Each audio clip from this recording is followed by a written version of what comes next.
"You don't belong here." The words came quiet but sharp, like a needle slipped beneath skin, meant not to shout but to slice. She didn't need volume. Her posture said enough. Back straight, chin high, silk jumpsuit pressed to perfection, eyes trained on the man before her, like he was a stain someone forgot to clean. A hush spread around them. Not total silence, just the kind where even laughter pauses, where glasses stop halfway to lips.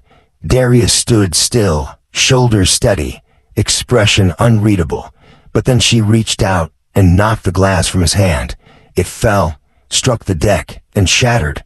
Cold liquid splashed against his chest, spread down his tailored sleeve, and bled into the silence, now hovering above the crowd. No apology followed, only a low, breathy command. "Security will escort you." She turned without another word, certain the conversation. No, the presence was beneath her. But what she didn't know was that the man she'd just dismissed, humiliated in front of her perfect guess, was the very CEO behind a company funding this entire night. Darius Whitfield stepped out of the black SUV and into the salty night air of San Diego's private marina. His charcoal suit hugged his frame just right, not flashy but undeniably sharp. He didn't need gold cufflinks or a nameplate to feel powerful. Years of grinding from basement coding to global boardrooms had taught him one thing: the loudest person in the room rarely runs it. Tonight, he didn't plan to raise his voice. Just his presence was enough. The soft sound of waves tapping the dock met the sharper clicks of his loafers as he walked down the wooden path, lit by golden string lights. Up ahead, the yacht rose like a floating palace. 3 levels of sleek white metal and glowing glass, humming with money and influence. The kind of party people posted once, but chase forever. This wasn't just a night out. It was the event. An invitation-only gala hosted by Alton Ventures, one of the most powerful venture capital firms on the West Coast. The kind of firm that didn't just write checks. They built empires. And tonight, their yacht was packed with CEOs, billionaires in waiting, and those who desperately wanted to be either. Darius approached the security table, handed over his ID, and gave a polite nod to the man in black scanning names on a tablet. The guard's eyes hesitated just a second too long on Darius's face. That familiar flicker, a look that said, "You sure you're on this list?" He didn't flinch, just waited. He'd been here before, in luxury spaces where his worth had to prove itself in silence. Finally, the guard gave a clipped nod and waved him through. No apology, no smile. Darius stepped aboard. From a moment his foot touched the deck, he felt it. The scent of power wrapped in perfume and arrogance. The low thrum of laughter floating over jazz piano and the soft clinking of crystal. It was a well-oiled show, and everyone in it was performing. Inside, the yacht was magazine spread perfect. Clean white interiors, chrome accents, and glass railings that blurred into the night sky. Servers in black moved like shadows, balancing trays of oysters and champagne. Darius slipped into the flow, nodding here, smiling there, eyes scanning for anyone he'd met on Zoom or across a conference table. Most guests met his gaze for a beat, then looked away. Polite, distant, familiar. He made his way to the bar and ordered a sparkling water with lime. No need to loosen up. He wasn't here to drink. He was here to build. A deal had brought him this far. A $50 million tech contract that positioned his firm, Whitfield Dynamics, as the quiet beast in the AI race. Tonight was supposed to cement that, but even as he stood still, the current around him shifted. A woman in a gold dress glanced at him, then did a double take, but not the flattering kind. Her eyes moved past him like he was background. Near the rail, a couple whispered, then turned just enough to scan him before returning to their champagne. He'd felt this before too. Not hate, just assumption. He'd check his watch. Early, maybe too early. He figured he'd take a lap, get some air, and maybe spot a friendly face upstairs.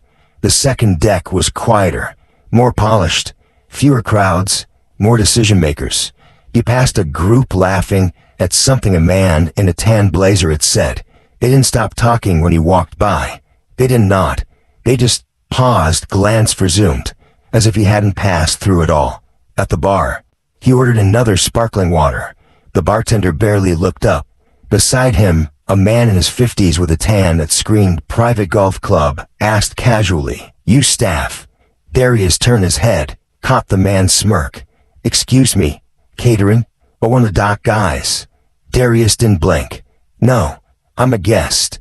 The man chuckled. My mistake." He turned back to his drink like it didn't matter. But did. The air around Darius thickened. The buzz of the party didn't fade, but it felt farther away. He scanned the crowd again. Eyes flicked him, then away, like he was a mist-smudge on a wine glass. Until finally, he spotted Anthony Kim, venture partner at Alton Ventures, the guy who helped finalize a deal over a tense Zoom call months back. Familiar face. Darius moved toward him. "Anthony," he said, extending a hand. Anthony looked up, and there it was, that half-beat of hesitation, not enough to call out, just long enough to notice. "Darius, hey, didn't expect you tonight. Got the invite last week." Darius replied with a smile, keeping it light. Anthony shook his hand, but didn't turn to introduce him to the group. They kept chatting like Darius hadn't spoken. After a few seconds of awkward limbo, Darius nodded and stepped away. Back at the railing, he let the ocean breeze carry his thoughts. It was supposed to be a night of progress, a night where he didn't have to explain himself. But the unspoken weight pressing down on him now, it was old and deep, and he could feel it trying to creep past his calm. 20 minutes in, and still no one had spoken to him beyond a smirk or a sideways glance.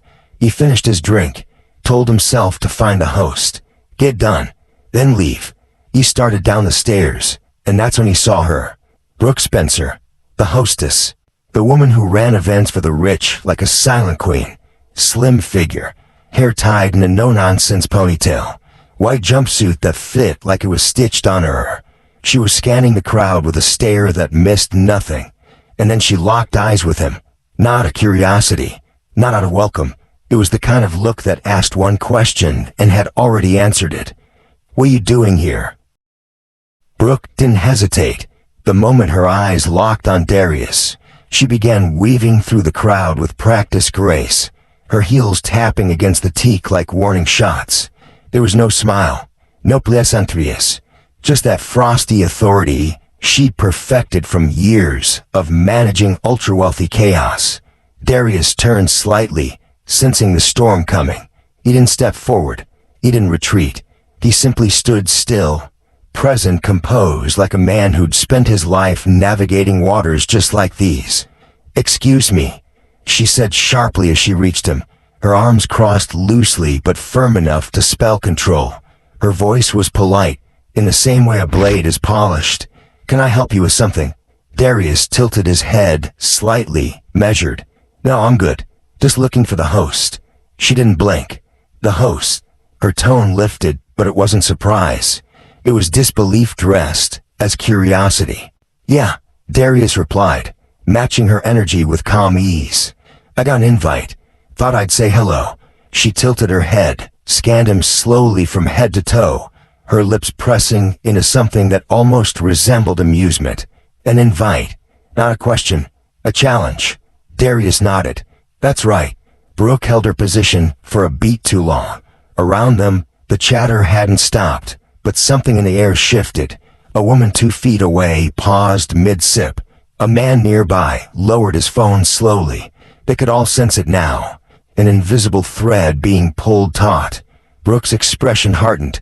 "Look, I don't know who let you on here, but this deck is for guests only." Darius's voice didn't waver. "I'm a guest." Her brows lifted as if he'd told her he'd flown in on a unicorn. "Really?" She stepped in just slightly, her voice lowering but sharpening. "Listen, if you're working with catering or security, that's fine, but you can't just hang around. People are starting to notice." That last part wasn't about him. It was about optics. Control. She was losing the frame. Darius let the silence breathe for a second before replying. I'm not working with anyone. I was invited. Brooke's arms crossed tighter. The shift was subtle, but her voice clipped with rising tension. By who? The people who send out the invites, Darius said evenly, not giving her the satisfaction of names. Now, check your list. It wasn't a plea. It was a command delivered like an afterthought. That was the moment her jaw clenched. Not because she felt unsure, because she felt challenged. What's your name? She asked, already pulling out her phone, thumbs tapping. Darius Whitfield. She typed, glanced up at him, then back down. A few seconds passed. Around them, the atmosphere became syrup-thick with speculation. Guests shifted subtly closer without moving their feet. Red light blinked from phone camera. Someone whispered something sharp that made a woman gasp. And Brooke, she still hadn't said a word. Finally, she looked up, her eyes scanning his face again with that same skepticism, as if confirmation meant nothing. You're saying you were invited. That's exactly what I'm saying. His voice didn't rise, but it sliced straight through the noise. Behind her, more guests turned. The volume around them dropped by degrees. A man in a gray suit chuckled under his breath. Brooke noticed, her control slipping. She raised her voice, just enough. Look, I don't want to make this a scene, but if you don't have the right credentials, I'm going to have to ask you to leave now. That word, leave, hit harder than it should have. Not because it was loud, because it was public. Darius stared at her, the humiliation curling beneath his ribcage like heat. The pressure wasn't just coming from her. It was all around him now, those subtle shifts, those eyes, those assumptions. He took a breath, slow and quiet, as his fingers flexed once around a glass in his hand. Then he let go. I'm telling you, he said calmly. I belong here. She laughed. Not a loud one. Just that short, clipped sound people use when they're convinced they've already won. Sir, she began again, this time louder, pitching her voice like a warning to the deck. You need to tell me who gave you permission to be here. If you can't, I will have security escort you off this yacht. Her words echoed with finality. That was the blow, the one she thought would end the conversation, but it didn't land the way she expected. Darius didn't flinch. He didn't panic. He simply straightened his back, barely, but enough for the air around him to shift again. You don't have to do all that, he said. I told you I have an invitation. If you check your list. She cut him off with a cold, amused laugh. You think I don't know who's on my guest list? She glanced around, made sure everyone heard that. Believe me, I would remember your name. That was her play. Make it about memory, about status. She didn't realize she was holding a match to a fuse. Someone behind her whispered, What's going on? Another voice answered, I think he's not supposed to be here. The gray-suited man chuckled again, louder this time, arms crossed like he'd paid extra for front-row drama. Darius could feel it, the narrative shifting against him, not with facts, but with tone. And Brooke, she stepped in for the kill. You walk onto my event, dressed like that. No badge, no credentials, and you expect me to take your word for it. She shook her head. Not happening. And that line, dressed like that did it. He was wearing a tailored suit that cost more than the yacht's napkins. But it didn't matter, because it wasn't about clothes. It never had been. There was a pause, not long, just enough for everyone to feel the balance shift, for the air to crackle, not from sound but from the weight of what was about to happen. Brooke stood with her arms folded tight, chin tilted in defiance. Around them, a few guests sipped slowly, but no one looked away now. Not one soul. Darius's gaze didn't flicker. He didn't blink, but when he spoke, his voice dropped low, controlled, deliberate. You really don't know who I am, do you? Brooke's face froze. For a split second, confusion flickered in her eyes. Excuse me, she asked, the first tremor of doubt creeping in. Darius didn't answer her. Not directly. Instead, he turned just slightly, speaking to the space more than to her. His words clear, level, and aimed for every ear on that deck. My name, he said slowly, is Darius Whitfield, CEO of Whitfield Dynamics, the the firm that just signed a $50 million deal with your sponsor. The silence was instant and brutal.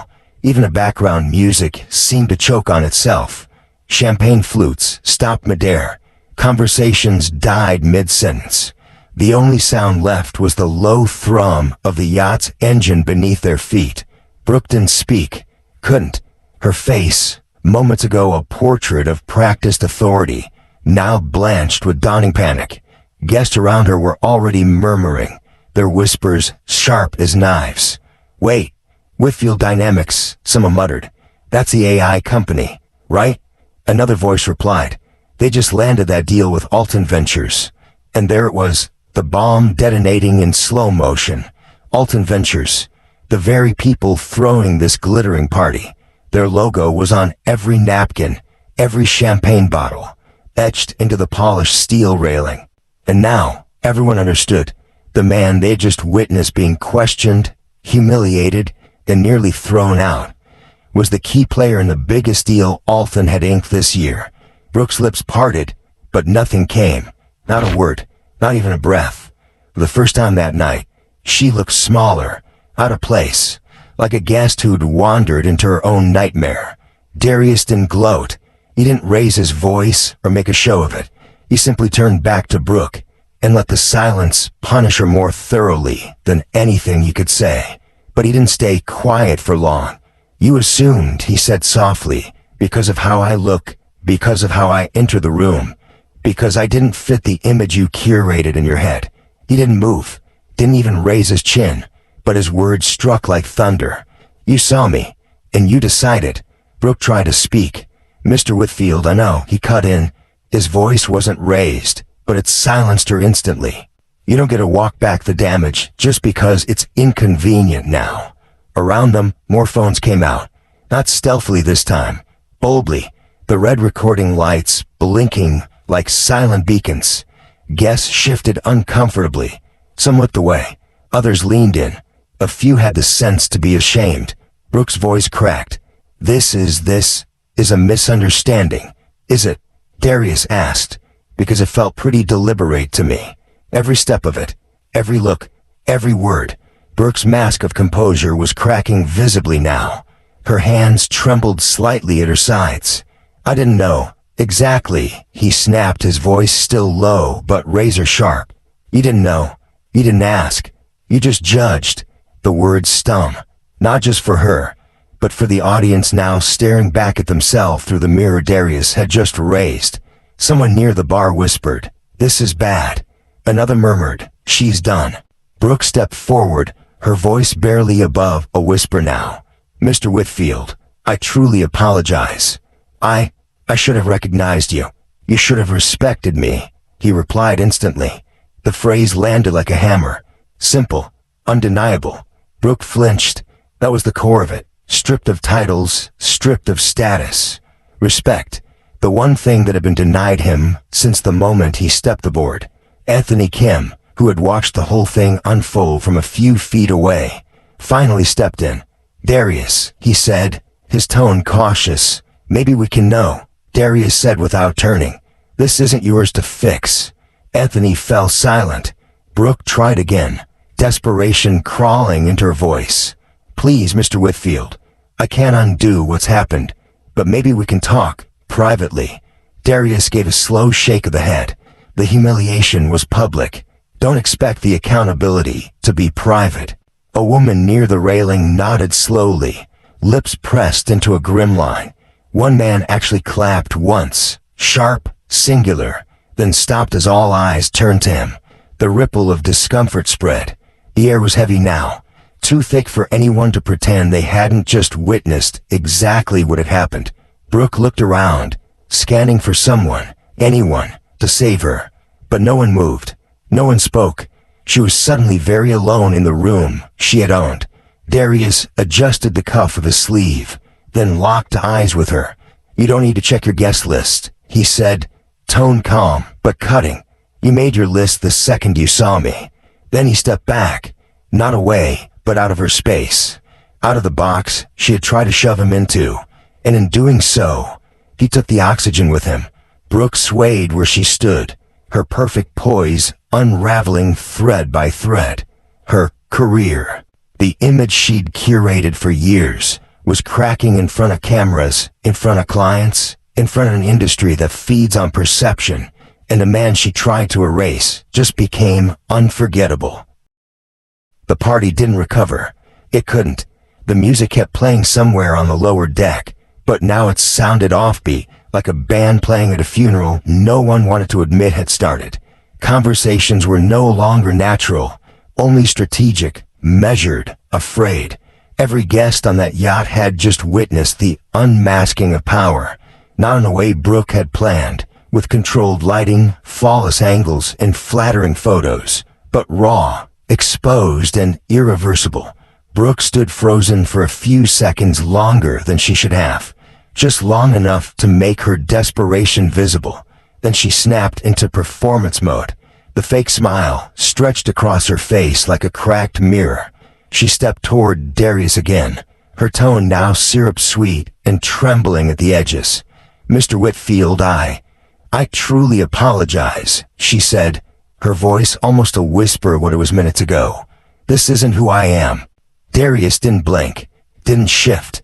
His silence was a wall, and the more she spoke, the harder she crashed into it. "I should have recognized your name immediately," she stammered. "Please, let me make this right. We can fix this." He didn't move, but when he finally spoke, his voice was so calm that the stillness cut deeper than shouting ever could. "Make it right," he echoed. "How you make something like this right, Brooke?" She glanced around, searching for anyone to speak up on her behalf, but none came, not even Anthony. They were all watching her now, not as the hostess, but as a case study in what happens when prejudice meets power unprepared. "I didn't mean to offend you," she said weakly. "It was just a misread situation." Darius tilted his head, eyes unreadable. "Really? Because it looked pretty natural to me." The line dropped into the crowd like a stone into still water. No need to explain. Everyone had seen it. Everyone had felt it. "This was never about credentials," he said. "It was about what you assumed the moment you saw me, about who you decided I couldn't be." Brooke's lips parted, but the words caught in her throat. Her fingers fidgeted against each other, betraying the collapse behind her eyes. "I made a mistake," she whispered. Darius exhaled slowly. "Yes," he said, voice steady. "You did." Behind her, phones kept recording. There was no salvaging this moment. No PR firm in the world could spin into grace. She had humiliated a man whose presence funded the champagne she offered guests. And now, she was the only spectacle left on the deck. One guest shifted uncomfortably, then turned and walked away. Another whispered, "She's done," under a breath. It wasn't cruelty. It was observation. This wasn't a scandal waiting to happen. It was happening live. Anthony took one careful step forward. "Darius," he said gently, "maybe we can step away, clear the air." Darius didn't even look at him. "Anthony," he said quietly, "you've known me long enough to know I don't do polite cover-ups." That stopped Anthony cold. He nodded and stepped back. Brooke tried once more, desperation rising like water behind her ribs. "Please, Mr. Whitfield, this is my reputation, my career. I could lose everything." Darius's laugh wasn't cruel. It was just tired, bitter. "Now you care about reputations," he said. "But where was that when you were stripping mine away in front of your guests?" Her face crumpled slightly, like she'd been slapped, but softly by truth. "I didn't know." "Exactly," he said, voice lifting only slightly, but enough for it to carry. "You didn't know. You didn't ask. You just acted. And that," he said, letting the word land with weight, "is what people like me deal with every single day." The crowd was silent. No clinking glasses now. No forced laughter. Just guilt settling into corners, into necklines, into perfectly tailored suits that suddenly felt too tight. Darius took one step back, not to retreat, but to make space for the line that came next. You don't get to humiliate someone publicly and then fix it privately when the cameras come out. Brooke's smile is gone now. Her lip trembled. I didn't mean, you meant to preserve your control," he said sharply. And why I didn't fit the image, you tried to erase me. He shook his head. You succeeded, Brooke, but only for 5 minutes. Then the truth caught up. One final voice, somewhere deep in the deck, said aloud what everyone already knew. This will be viral by morning. And they were right. Red lights blinked all around them. This moment wasn't staying here. It had left the yacht already, traveling through Wi-Fi signals and shaky phone videos to an audience far bigger than Brooke had ever planned for. Darius didn't say another word. He simply turned and began walking toward the staircase. Not hurried, not storming off, just calm, quiet footsteps that echoed too loudly against the deck's polished wood. Every head turned as he moved, every eye tracking his silhouette, like they weren't sure if he was real until now. No one tried to stop him. No one dared. Brooke stayed frozen, lips slightly parted, like she wanted to speak, but had no script left. The performance was over, and the spotlight was no longer hers. At the top of the stairs, Darius paused and looked back. Not at Brooke, not Anthony, at the crowd. The same crowd that had once pretended not to notice him, and now couldn't look away. His eyes moved slowly across the sea of faces. Executives, influencers, investors, people who built their lives on judging value at first glance. You all talk about leadership, he said, his voice level and clear, about innovation, about vision. But tonight I saw the same old thing. Judgment before truth. Assumptions before facts. The words dropped heavy into the silence. If this is what high society looks like, he shook his head once, slow and deliberate. You can keep it. And then he descended. One step at a time, his shoulders squared, his silence louder than anything he could have yelled. Phone stayed on him until he was gone. The glow of Yacht shimmered behind him like a hollow promise. Upstairs, Brooke stood perfectly still, mascara clinging to the edge of her lashes, her expression locked between shame and disbelief. Around her, the whispers returned, but this time they weren't about him. They were about her. She's done, someone muttered. That clip's everywhere already. Another said. She tried to cancel a CEO at his own party. Darius walked the length of the dock, the night air cooler now. Salt wind brushed his skin like a quiet reminder that the world outside that yacht still existed. He didn't rush. He didn't need to. Everything that needed to be said had been said. Near the end of the dock, he passed the bartender from earlier. The man gave him a nod, low, slow, not pity, not surprise, just respect. For the first time that night, Darius nodded back. Just once. Then he kept moving. At the base of the gangway, he stopped and looked out at the water. Black waves stretched endlessly under the moonlight, quiet and unapologetic. He pulled out his phone. Notifications flooded the screen. Someone had uploaded the video already. 20,000 views in 20 minutes. The caption read, Black CEO gets humiliated at yacht party, then destroys everyone with one sentence. He sighed, not angry, not proud, just aware. It wasn't the attention he wanted, but maybe it was the attention the world needed. Then a voice called behind him, Mr. Whitfield. Darius turned. It was Anthony, breathless, jogging after him in loafers clearly not built for it. Listen, Anthony said, hands raised like he was approaching a live wire. That was rough. I mean, Brooke, she's done. But if you stay, we can still turn this around. I'll introduce you to the board. We'll clean it up. Darius didn't respond at first, just looked at him. Then, slowly, Anthony, you still don't get it. Then help me get it. Anthony said quickly, you know how this world works. One viral clip, and it becomes whatever story they want to tell. That's the problem. Darius said quietly, stepping closer. His tone wasn't angry. It was honest. You all spin it. You make it about optics, about PR, about salvaging face, not about fixing what's broken. Anthony looked at him, truly looked, and for once had no words. Darius continued. This wasn't just a misunderstanding, Anthony. It was a mirror. And when you hold up a mirror that shows people something ugly, they don't thank you. They flinch. Then they look for a way to shatter it. You let that sit for a beat, before sliding the phone into his pocket. I built everything I have by staying focused, by working twice as hard. But nights like this, they remind me, it doesn't matter how far you climb. Some people still think they can pull you down, not because of what you've done, but because of what they think you are. Anthony nodded slowly. So you're leaving for good? Darius smiled faintly. If someone wants to do business with me, they'll find me.